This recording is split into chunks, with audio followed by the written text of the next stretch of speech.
Mesdames, Messieurs, pourquoi nous nous intéressons à l'élection présidentielle française? Bon, vous savez que si c'était en Allemagne ou en Suède ou autre, on ne s'intéresserait pas. Parce que ni la Suède, ni l'Allemagne ou d'autres pays de l'Union européenne n'ont été à l'origine des massacres, des problématiques de vie et de mort au Congo-Brazzaville. Et d'ailleurs, du déclassement et du déshumanisme. Donc le président élu français est naturellement le bulldozer non seulement de la France, mais aussi de l'Afrique francophone et surtout du Congo-Brazzaville. Oui, les faits sont là. Bien sûr que ce néocolonialisme est à 90% entretenu par les élites, cadres civils et militaires congolais eux-mêmes. Ça, il n'y a rien à faire. Parce que la situation congolaise, elle ne se passe pas en Asie ou ni c'est le monde arabe et autres. Bien sûr qu'ils se sont affranchis de cette domination en agitant leurs neurones et en structurant leur société et en organisant leur société. Mais nous, on est là dans la culture de bouc émissaire et de l'assistanat et on attend. Mesdames, Messieurs, oui, le 7 mai au soir, nous aurons le nouveau Big Brother de la France ou celui de la monarchie présidentielle et celui-là même ou celle-là même qui sera aux commandes des assassinats ou mettez au nom du dictateur Denis Sassou Nguesso au pouvoir. Mesdames, Messieurs, vous savez que toute relation humaine, qu'elle soit État, entreprise ou association, il y a d'abord le mot confiance. On fait confiance à un individu, on fait confiance à un produit, on fait confiance à une marque, on fait confiance à une entreprise, on fait confiance à une association, on fait confiance à une institution, à des institutions, à un État ou à des États. Mais quand on n'a plus confiance, on rentre souvent dans la méfiance. Et si la méfiance devient répétitive, et c'est là, on rentre dans la défiance, c'est-à-dire l'évitement. Et ce qui se passe d'ailleurs à l'échelle de la France-Afrique française au Congo-Brazzaville. Vous savez que depuis que cette histoire de France-Afrique existe au Congo-Brazzaville, nous avons deux présidents français qui ont été presque qualifiés comme des bouchers. La boucherie à ciel ouvert. D'abord, commençons par Chirac avec son coup d'État sanglant de 1997 et qui a fait plus de 400-500 000 morts. On parle même de 900 000 morts. Tout ça pour rien. Il est quelque part, Chirac, tranquille avec des enfants, petits-enfants, tranquille. Et là-bas, les gens ont perdu la vie. À cause, soi-disant, de précarité autre.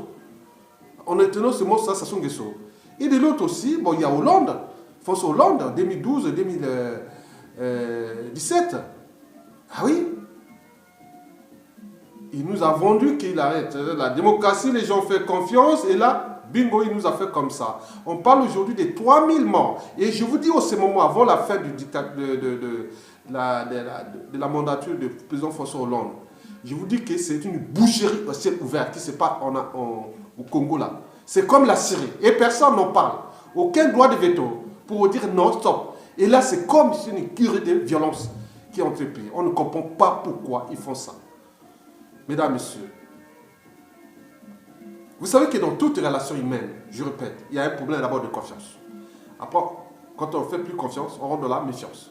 Et la méfiance, c'est l'évitement, c'est-à-dire la défiance. Mesdames, Messieurs, pourquoi la méfiance envers Marine Le Pen? Bon, d'abord, elle a été vendue, elle est vendue comme raciste. Donc, ce qui inquiète beaucoup d'immigrés ici en France, que vous allez avoir des soucis, autres. Bon, c'est ça la méfiance.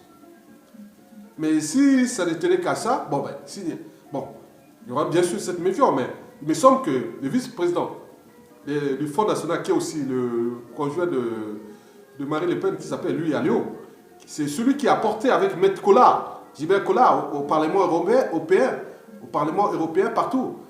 Toute la situation congolaise, la boucherie à ciel ouvert qui se passe entretenue par le régime socialiste d'Hollande, qui tue là-bas en continuant de tuer. Aujourd'hui, il y a des massacres en ce moment où je vous parle en ce moment-là. Bon, donc c'est une boucherie. Et pourquoi? Pourquoi tuer l'humain? Donc, on ne sait pas comment Hollande Là, il n'y a plus rien. Donc on tue, on tue, on tue. Donc la boucherie. Et bien sûr, on ne tue plus par le régime. Le président François Hollande socialiste. Mais semble que c'est la gauche et la droite, c'est-à-dire la gauche socialiste et la droite française, et qui ont commis plus de massacres, des coups d'État. Ne soyons pas naïfs, c'est eux les plus dangereux. Mais pourquoi s'acharner toujours contre le Front National ou Marine Le Pen? Pour nous, c'est une histoire française. L'histoire de la Seconde Guerre mondiale ou autre, et tout ce qui s'est passé, c'est une histoire française. Au Congo, là-bas, on ne connaît pas. C'est un peu 100% noir. 90%, 99% noir. On ne connaît pas ça. C'est une situation française. Pourquoi nous vendre que Marine Le Pen est le danger de l'Afrique, alors que, non, il n'est pas le danger de l'Afrique. Il est peut-être le danger de la France, si vous voulez vendre ça comme ça. Voyons les déclassements de ce pays et tout ce qu'elle défend pour son pays. Mais nous, on ne connaît pas ça. Et ça, le paradoxe. Marine Le Pen est jugée comme le raciste, celui qui va massacrer peut-être les Noirs. En même temps, les gouvernements successifs, socialistes et la droite, depuis des années, depuis presque 30 ans, ont maintenu au pouvoir un criminel, un assassin, un dictateur antisocial et surtout criminogène, qui massacre, qui est en train de... C'est une boucherie à ciel ouvert. Tous les prisonniers politiques sont incarcérés dans les conditions indignes. Le peuple aux arrêts. Un pays déclassé, surendetté. On transforme les dettes privées en dettes publiques avec le FMI et tout ce que vous connaissez. Mais pourquoi cela? Est-ce que le Fonds national a fait ça? C'est le paradoxe. Dans la vie, pour garder l'équilibre, il faut avancer. Si on n'avance pas, et voilà. On nous voit que Marine Le Pen, les dangers, les racistes, ils vont nous massacrer. Mais qui entretient les monstres qui tuent là-bas? C'est les socialistes et la droite française, tous ces lobbies affairistes français qui sont autour des médias hautes et qui nous vendent ces messages-là. Donc, à un moment donné, on s'est dit non. Si c'est une situation française, on peut ne pas comprendre. Mais nous, à l'échelle africaine, bon, nous n'avons jamais eu d'embrouille avec Marine Le Pen. On a eu des embrouilles avec les socialistes et la droite française. Mesdames, messieurs, oui, vous savez que rien ne se crée, rien ne se perd. Tout se transforme. Rien ne se crée, rien ne se perd, tout se transforme. Il me semble que tous ceux qui ont conspiré contre le peuple congolais, tous ceux qui ont conspiré contre le peuple congolais et le général Mokoko sont derrière Macron. Même si aujourd'hui ils ont dit non, restez un peu, on les a cartés un peu pour ne pas qu'ils soient plus visibles. Ils attendent que quand Macron sera élu après, ils recommencent leurs affaires. Mais c'est moi, ils sont simplement endormis, en dormance. Ils sont là tranquilles et on ne parle pas parce qu'ils savent que, voilà, nous avons des intérêts stratégiques dans ce petit pays qui s'appelle Congo-Brazzaville, qui est le petit pays, mais qui est stratégique au niveau du bassin du Congo. Bien sûr, ils ont des affaires là-bas. Mais qui peut dire, qui peut comprendre que... Est-ce que... Je vous parle qu'il y a une boucherie. Au Congo, les armes qui ont été achetées, c'est les armes de Jean-Yves Olivier, qui est aujourd'hui avec Macron, derrière Delevoye, qui sera peut-être demain président de l'Assemblée nationale ou Premier ministre. Vous croyez que Jean-Yves Olivier va demander de libérer le général Mokoko, le président élu du peuple, si Macron est président de la République? Ne soyons pas naïfs. Vous savez, croyez que Jean-Yves Attali, Jacques Attali, qui est le conseiller personnel du dictateur Denis Sassou Nguesso, qui est aussi l'ami de Macron, va demander à Macron de traiter indignement son dictateur, son produit, son pion, son employeur et autres. Détrompez-vous. Ils vont vous faire comme ça. Il y a le programme d'un candidat et aussi l'exercice d'un candidat, c'est-à-dire la réelle politique. Ça va revenir. Donc tous ceux qui sont allés sur Macron que, ah oui, peut-être que... Mais le paradoxe, c'est que beaucoup étaient du Sud, Congo, ils sont derrière Macron. Mais alors que ce même Macron est entouré des gens qui massacrent le Sud du Congo. Mais c'est ça le paradoxe. Mais ne soyez pas naïfs jusqu'à ce moment. 57 ans après le dépôt, vous êtes toujours naïfs. Je parle de Jean-Yves Olivier, le marchand d'armes et de munitions, qui bombarde les armes, qui jette partout l'argent. pour acheter ses armes et faire des affaires. Ça soit là. Jean-Paul Pigas et son neveu Mathieu Pigas, parce que ces gens-là se sont enrichis sous le dos du Congo. Ils sont construits des empires financiers et médiatiques énormes. Les François Sudan avec les journaux Jeune Afrique sont aujourd'hui un peu... Vincent Bolloré, qui ont été le port de Pointe-Noire, qui ont été de couper les forêts congolaises comme la découpe. Et tout ce monde, ils vont dire non, laisse notre produit qui nous protège. Parce qu'on ne change jamais une équipe qui gagne. Le bazar au Congo, ils sont fous. C'est que plus il y a des bazars, plus ils font les affaires. Ils vont maintenir leurs pions. Ils vont trouver des stratégies. C'est un jeu d'enfants. Ils ont des intelligences. Aujourd'hui, ce sont accaparés une partie de la résistance congolaise, majoritairement du Sud-Congo. Mais ils ne comprennent pas que nous sommes de la géopolitique nationale. N'oublions pas la géopolitique nationale. Aucun Congolais, qu'il soit du Nord ou du Sud, ne pourra gouverner ce pays après Sassou Nguesso. Ils sont tenus compte de cette géopolitique. Sassou Nguesso est du Nord, comme chez moi, comme moi, mais qui ont été de massacrer le Sud. Et paradoxalement, beaucoup de Sudistes sont venus avec Maloko, ils se retrouvent. Et ils bombardent. Mais qu'est-ce qu'on peut faire? C'est un problème de conscience. Quoique, tous ceux qui sont derrière Macron, qui ont conspiré d'ailleurs contre le président élu, et aussi contre le peuple. L'ironie du sort, c'est que Macron est arrivé premier. Le général Mokoko est aussi arrivé premier. Mais lui, il est en prison là-bas. Et lui, il est ici libre. Est-ce que François Hollande aurait pu conspirer, ou même les présidents américains ou d'autres auraient pu conspirer contre Macron? Le foutre en prison, la prison de Florent de Beaumet ou de je ne sais pas où. Non, c'est pas bon. C'est un cas de conscience. Cela soulève à la fois des problématiques politiques et aussi morales. Peuple congolais, chère élite résistante de la diaspora, ne soyons pas naïfs. Ne soyez pas comme des enfants. Certains sont en train d'aller vers là quoi que Macron. Non. Macron sera un président français. Il défendra les intérêts français. Mais semble qu'il est entouré de ceux qui ont conspiré contre le peuple, qui ont détruit ce peuple-là pendant ces 20 dernières années. Et vous êtes là, vous croyez que rien ne se perd, rien ne se crée, tout se transforme. Les choses déjà existantes peuvent se combiner et se séparer de nouveau. Ils sont là. Vous croyez qu'Emmanuel Vasse et tous ces gens qui sont derrière toute cette écurie-là pour chercher. Vous voyez qu'ils vont vous libérer comme ça. L'esclavage est là. Moi, je suis du Nord, je suis un homme libre.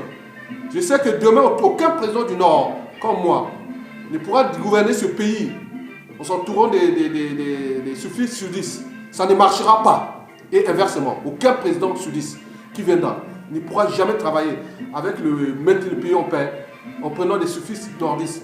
Il faut des intelligences, des gens de conviction. Si nous ne commençons pas ça, la situation est déjà, nous sommes déjà dans une poudrière. On a eu un monsieur qui a été élu, le général Mokoko. Et nous ne sommes pas là en train de trouver les moyens pour le libérer. Les autres sont pour des groupes d'intérêts partisans ou géopolitiques sont en train de conspirer contre, non seulement contre le général Mokoko et aussi les 10 filles, tous les 10 filles du Congo qui sont aujourd'hui en prison. Les Paulin Makaya et tout ce monde-là, les gens Gwabi et tout ça, c'est la honte. Mais le peuple le sait. On sait ceux qui sont en mangeoire qui s'assoient avec ces raisons. Il y a la méfiance envers Marine Le Pen par rapport à la situation intérieure française, mais il y a la confiance parce que c'est son équipe avec Jean-Luc Mélenchon et Poutou qui avaient dit clairement que s'ils prenaient le pouvoir, ça se dégage. Mais Macron n'a jamais dit ça, même pas un seul mot. Il peut faire tourner autour du changement, voilà. Donc vous connaissez avec tous ces requins qui sont derrière lui, qui sont en ce moment de remonte, vous croyez qu'ils vont vous libérer comme ça? La liberté ne s'achète pas, elle s'arrache. Si vous ne rachetez pas votre liberté, allez se réfugier derrière Macron, vous allez voir ça. Même Macron lui-même saura toujours qu'il y a une géopolitique nationale au Congo. Donc il faudra tenir compte parce que nous sommes devenus une poudrière annoncée. Donc celui qui ne sait pas, ceux qui ont conspiré contre le président élu, qui cherchent peut-être qu'il soit mort et autres, mais vous n'avancerez pas, ça ne sera pas possible. Le pays ne peut pas avancer. Nous sommes dans une pourrie, on va rentrer dans les amalgames, dans le négationnisme, de la confusion et tout cela. Les uns des autres, les cadres, les meilleurs cadres, ils vont rester quelque part en un. On va créer des tensions autres. Après coup, On va répéter la situation de 92 à 97. Nous sommes en train de rentrer là plein d'or dans l'automnoir. Parce que nous ne sommes pas un peuple, nous sommes un peuple de moutons. Le peuple français, c'est un peuple de lions.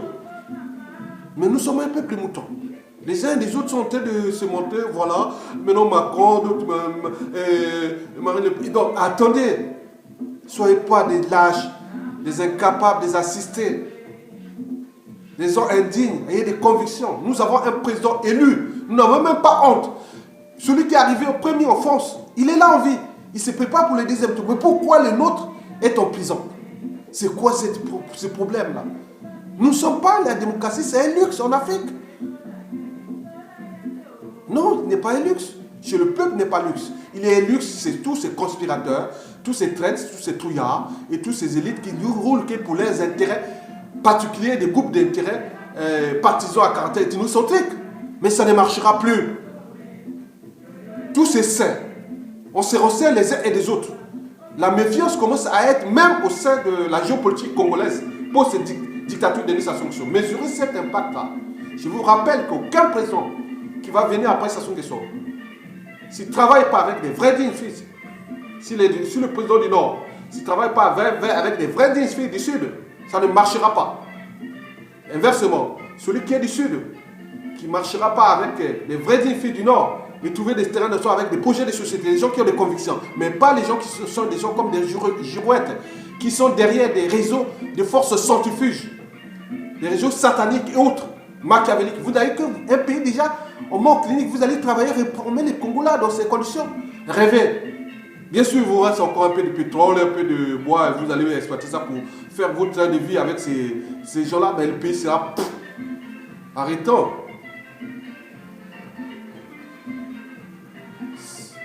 Quelle race. Quelle race. Quelle race. La honte. Le peuple congolais. Le peuple congolais, c'est pas le peuple qui a trahi le Congo. C'est ces soi-disant cadres civils et militaires. Ces élites, docteurs, avec des têtes bien pleines. Il ne suffit pas d'avoir des bagages. Il faut savoir là où les déposer. Parce qu'une tête bien faite vaut plus qu'une tête bien pleine. Mais il ne suffit pas d'avoir une tête bien faite, il faut avoir aussi des principes, des valeurs, des convictions, un état d'esprit. L'esprit de la dignité, de la liberté. Mais d'autres ont perdu cette liberté. Même c'est même de la résistance déjà. Je vous dis que la situation, la fin de Sassou Nguesso sera dramatique. Et si nous n'avons pas des gens qui ont des cerveaux, nous aurons perdu. Et si Roula commence à trouver ses éclipses, quoi que Macron va vous libérer avec tous ces gens, vous détrompez-vous. Mesdames, messieurs, je vous remercie.